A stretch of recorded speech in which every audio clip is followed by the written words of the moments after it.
Hey everyone, it's Kai from Cool Collectibles, back again for another review. This time it's the Takara Transformers Masterpiece MP28 Hot Rodimus. For all your Transformer needs, click the link in the description below to head on over to Robot Kingdom. They ship worldwide, so definitely check them out. Alright, just a quick look at the packaging and the accessories. So the usual classy MP box with the box art there and the usual artwork on the back. And I think this is the same size as the current crop of Autobot cars, but he is slightly larger in bot mode, but we'll get onto that in a second. It does come with the collector card, which is okay, but again I do prefer the original art style. Comes with the coin. I got this from Robot Kingdom, and they provide these coins free of charge, so the packaging is quite nice. So you just flip that open.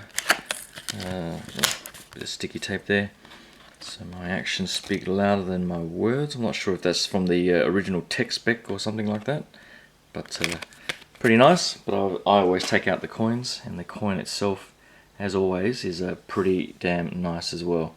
So I do like the back of that Cybertron Cavalier. So again, another nice coin. He comes with his two photon lasers, or guns, or whatever they're called. The moulding is pretty nice, so they're not identical. There is a difference between the two. I don't think you can join them together like the MP9 figure. So I think they are meant to be separate, but they do look pretty nice. It comes with the hand saw that you can attach to his wrist. I think this is from the scene where he escapes from the Sharkticons, I think, in the movie. So a nice addition there. And they've also included the fishing rod from the opening scene with Daniel. I guess it is a bit of a strange accessory to have. I think it's good that they're thinking a little bit outside the box on what they can provide, but I don't know if many collectors would actually leave it in that sort of pose. But I'll show you what he can look like when we get into the bot mode. But onto the car. Alright, the car itself doesn't look too bad at all, and is pretty cartoon accurate. You go back to the cartoon, and the sort of sleek lines do look pretty accurate from what I can see. I guess the main problem on mine, I have transformed him back and forth at least once, and it's just a bit hard to get everything aligned. And so, as you'll see, it doesn't really roll all that well at all. There's very little clearance with this plate at the bottom here, and also this center section here. So really the wheels just do not touch the surface together, and so as you'll see, you're rubbing a lot underneath here. So I wouldn't try that on any sort of hard surface. So that's definitely a disappointment there for me. The tolerances are pretty tight, particularly now who's the designer? Kobayashi, I think his name is, and he also designed MP9, and that was almost an overly complicated transformation. This MP28 is much simpler, but it almost suffers from the same sort of tolerance issues where everything has to be lined up almost perfectly to get the clearances and everything sort of rolling properly. But other than that, the overall aesthetic of it does look pretty damn good. I do like the tamped front there, which is very nice, and the light blue on the windscreen here. I think some of the pre-production shots on some of the earlier YouTube reviews had a clearer windscreen, but this one is probably a bit more accurate in its darker blue. But the chrome work, paint application overall is pretty nice. The only, I guess, minor gripe for me is that everything along these areas here is a nice sort of consistent red color, but then these elbow sections here are a slightly darker color, and it seems like they're a different sort of plastic. It doesn't have the same sort of sheen. And so the difference there is a bit disappointing in the sort of sheen and the dark color, but overall not too bad, and the bottom there with the head showing is very reminiscent of the G1 toy actually. It's a disappointment that these areas here have these black screws, but I'm not sure. I think some people have said that they might get some yellow paint and paint those black screws over. So it's a disappointment that they had to put the screws there. But overall, it does look pretty nice. I've got MP9B here next to me. I always keep my repaints in alt mode and my original runs of figures in bot modes. So I've only got MP9B here to show you the sort of size difference. So the original MP9 is definitely quite a bit larger, and there are, you know, rubber wheels, etc. And you'll see it does roll much nicer than MP28 there. And overall, the overall aesthetic for MP9, I would say I still prefer this figure over MP28 in pretty much both modes. But together they do look pretty good. And I guess as Hot Rod and as Rodimus Prime, I guess this is probably better in scale with the current crop of Autobot cars as well. So the transformation is pretty straightforward, and I'll get onto that right now. It's definitely not as complicated as MP9B, and there are a pretty couple of nice bits which probably go towards me thinking they're my masterpiece moments for this particular figure. So I'll get onto the transformation now. Hold on. Alright, so with this particular figure, everything pegs in fairly well. There's a peg or a slot for pretty much every part of it. So you pretty much just start off by unpegging these forearm sections away from the windscreen. So just pop that off and bend it at the elbow there, like so. And do the same on this side. So just unpeg it from the windscreen. And just bend the elbow like so. Just make sure the upper arms here are unpegged at the top there, like so. And you can almost sort of rotate them out a little bit like that. And then you come around here, and this orange section here, you start lifting that up. One thing you might need to do first is just untab these orange sections here, which will help rotate the hood around. So just unpeg that, if you can get your fingernails in there. So just unpeg that and lift this up, and as you lift it up you can then start rotating this whole sort of assembly around like so. Now for me, this whole section here, I'm never sure which direction I'm supposed to be rotating this section, but you'll see that the this little bracket here does hinder the head there. So just to avoid any sort of paint rub, I normally go in, let me see if I can squeeze it through there. So just be careful you don't rub any paint off the front there, and then you just continue that rotation all the way around. And this whole hood section might come a bit loose, but you can just peg it back in, and once it's in that position, pretty much rotate that around, and this chrome section here you just fold back into that slot. So you just fold that back in as far as it can go, and I think you just need to be a little bit careful of paint rub along this bottom edge here. So I'm just fold that in. I think that's as far as it goes, and that should be, oh that's right, you pretty much squeeze this orange piece and this chrome piece, squeeze it together, and it'll rotate and make there enough room to get past that little ledge there. And once you do that, it pretty much sits flush like that. Right, these shoulder joints here do look quite delicate, and what you do is you just there's a double hinge there, so you just expand that out like so. So just be careful there. I'm not sure, the plastic there does look a little bit fragile, so if you just grab that joint and just fold it out like so. So I'd try not to put any stress on this particular joint here at all, because that does look a little bit scary. So you just fold that out like so. Then you just turn over, then you can rotate the arms around like so, like that. Once you do that, you can then fold these side panels down, and so just to make sure there's enough clearance there, and fold that down, and again fold that down like so, and then bring the arms forward a little bit, so you have that essential look there.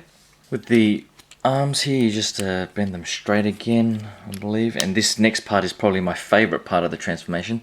I really do love the way that you can rotate this around. I think on MP9 there was a whole bunch of rotating the arm around itself, but here this you just pretty much hold there and just rotate around on that joint, which I think is a pretty elegant solution to that, and is probably my favorite part of the transformation. Then you just flip these panels on the side here to get the fists out, so just flip that up, use the little peg there and rotate the fists out. Do the same on this side, like so. And then I think you just rotate the whole section around like so, 180, and you pretty much have his arms done like so. These shoulder panels here, you can then fold them down. There is a little bit of a ledge just in there, so you can just sort of slot it in under there, and that will hold it in place like so. Alright, so it's then time to deal with the back here, and this whole rear section will pretty much come loose. There is a hinge there, so you can fold this whole section up like so, and then fold these exhaust or rear view lights down like that, and then just unpeg these rear sections from this top section and fold them in. So just unpeg that and they'll fold in nicely. Just be careful where you sort of press, and once you push those in, that'll lift up these little vents at the back here, so that does look pretty nice. Alright, so this next bit was a little bit tricky for me. As you'll see, there is a bit of a hinge here, which again does look a little bit delicate. So just be careful on how much stress you sort of put on this joint and the joint above it. So what you need to do is just unpeg that section, and then just bring out this whole backpack section a little bit forward, just to give enough clearance for this bit to rotate around. So just make sure there's enough clearance in there, and then what you can do then is that you'll see these two pegs here, and they'll peg into the back there. So you just try and press that in as much as you can, like so, to peg that in there. And once you've got those pegged in, you'll see a little slot at the back here, which you can then try and line up with the front of the body there. It is a little bit tricky. You tend to need to sort of hold this chest section or head section a little bit forward, and then just try and squeeze that in as best you can. It is a little bit scary trying to get that slot in, and there it goes in there. So once it's in, it's fairly secure, and that is pretty much the backpack. So the backpack is pretty secure in there. One thing I did forget as well, I think the front section here, you'll see that there's a little peg in there, and you can just sort of push that in to secure the chest plate down. So with that chest plate peg there, the two pegs at the back here, and then the peg at the top, it does make for a pretty secure upper torso. And then all you pretty much do is just rotate that around and center that, and that is pretty much the top part of the body there. Oops, I did forget to do one thing. These shoulder joints here, you'll see this particular section has two pegs in it, and on the side of the windscreen are two slots, and so you pretty much just fold that around. If I can get in some light there, pretty much just peg the top one in, or the bottom one in, and then the top one will sort of naturally fit in, and you can just press it in a little bit. Do the same on this side, and that sort of pegs in. So now that is the completion of the upper half of the body there. There is a sort of a ab crunch, if you want to call it that, and on mine it is pretty loose, so just be careful of that, but I think that does go into him doing the fishing rod pose. Alright, so the legs here, definite improvement and a less complicated transformation than MP9. MP9 had a ridiculously complex leg transformation, but on this one you pretty much just separate them out, open up these little panels here, and once you do that you can then pretty much extend this whole leg up like so, and you'll see a little slot on the front of the knee there. We'll peg into this little slot in the kneecap like so, and then you can pretty much just close up that panel, and that is the leg. So I'll just do the same on this side. Just open up that panel. It is a little strange at first, or at least it was for me, to try and do this joint, but you just sort of extend it out like that without trying to break anything and then fold that back up. As you can see, there is this panel here does have a peg there that goes into the back of the knee, so just squeeze that in as far as you can go, and that'll close up any of the gaps there, and that is pretty much the leg there. And then the feet here, just fold that forward and pull out the heel support, and that is pretty much the transformation.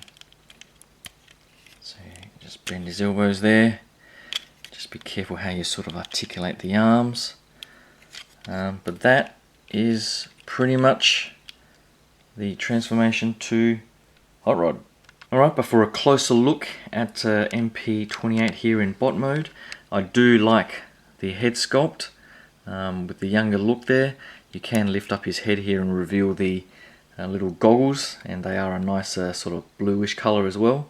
I did fold them out earlier, but they did look fairly delicate, and I folded them out, and I'm not going to bother doing it again.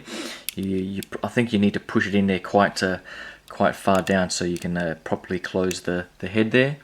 But the head sculpt itself, I do like the colouring, and the sort of whitish grey paint app on the face is quite nice as well. Articulation wise, you can rotate his arms using that rotation mechanism, and the full sort of 360 rotation there, so no issue there. Double jointed elbows and the sort of bicep swivel. As I was saying before, it's unfortunate they've got the black screw there on the forearm, but I guess with the guns in there, it does cover that up. So his hands here, they do look a little bit skeletal. I guess MP9 looks like that as well, but it does have the slot for the gun. I'm not sure where I've put the gun. Here it is.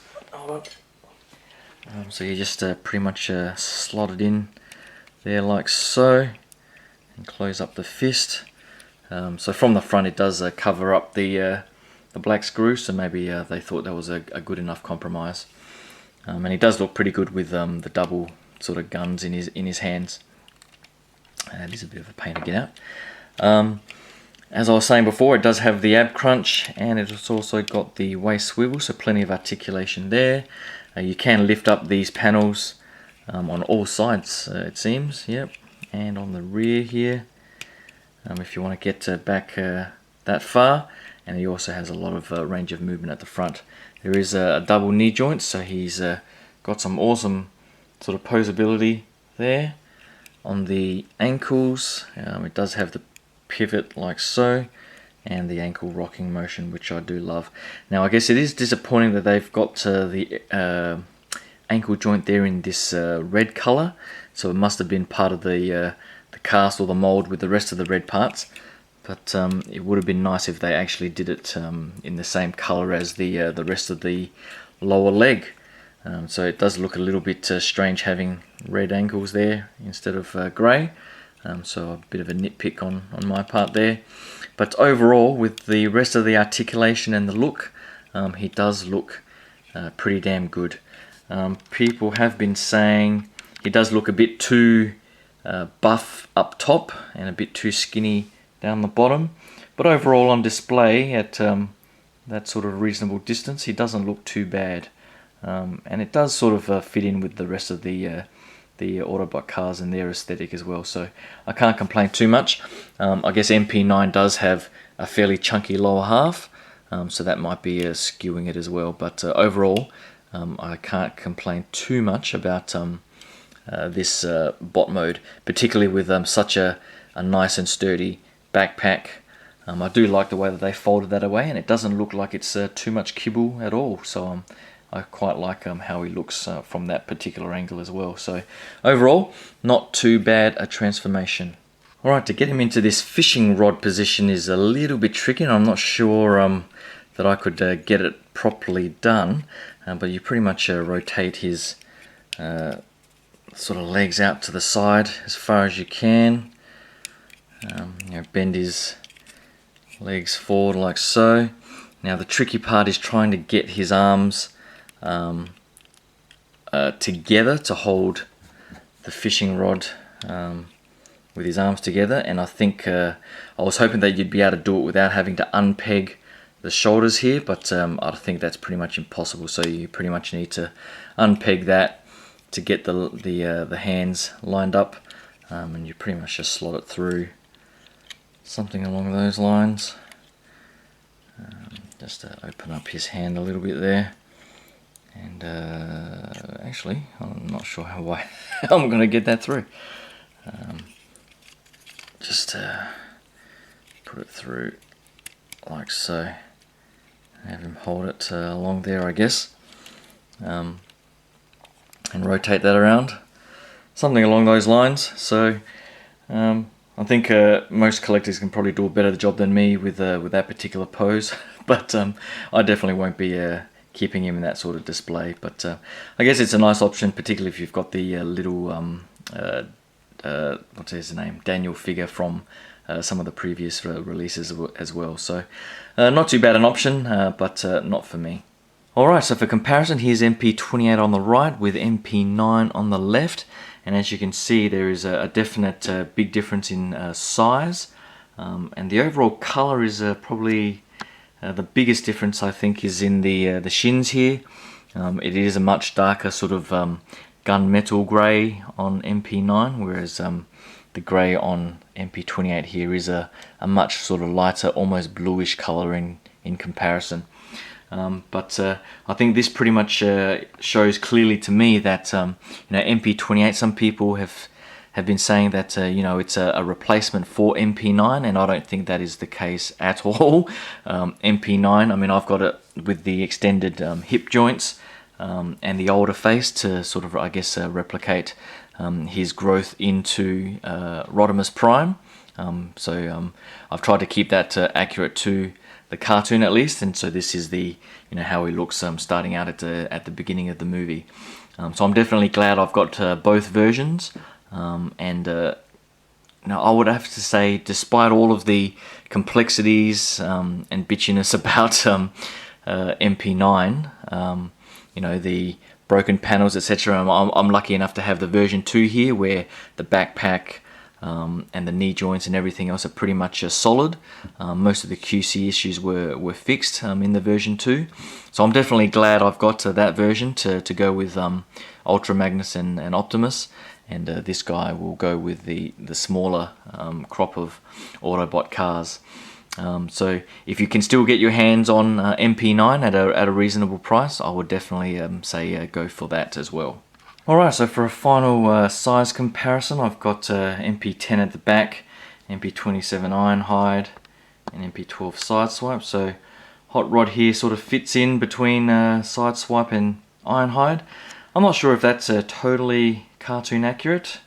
I guess we didn't really see Hot Rod too much next to the other Autobots before he caused Optimus to die, but overall, with that particular scale, I can't complain too much, and he does look fairly good. So I'm really hoping that they now that they've done hot rod, that they do a cup or an RC in the MP line, because I would like to probably have hot rod displayed with those guys and leave MP9 displayed with MP22 Ultra Magnus. But either way, they do look pretty damn good together. So it's another great addition to the MP line. Next up, I think, is MP Shockwave, or Laser Wave as they call it. And just today, I think they've announced MP31, which is the Powered Convoy Diaclone repaint for Ultra Magnus. So I'm a bit of a Diaclone repaint whore, and so I'll definitely be getting that. So anyway, hopefully you like that look at MP28 Hot Rod. Hopefully you can click that subscribe button. My next review will probably be a quick look at this. I did manage to get a copy of FT11 Spotter, aka Masterpiece Reflector from Fans Toys. So hopefully you can subscribe and stick around for that. Thanks again, and I'll talk to you guys soon. Cheers. Bye.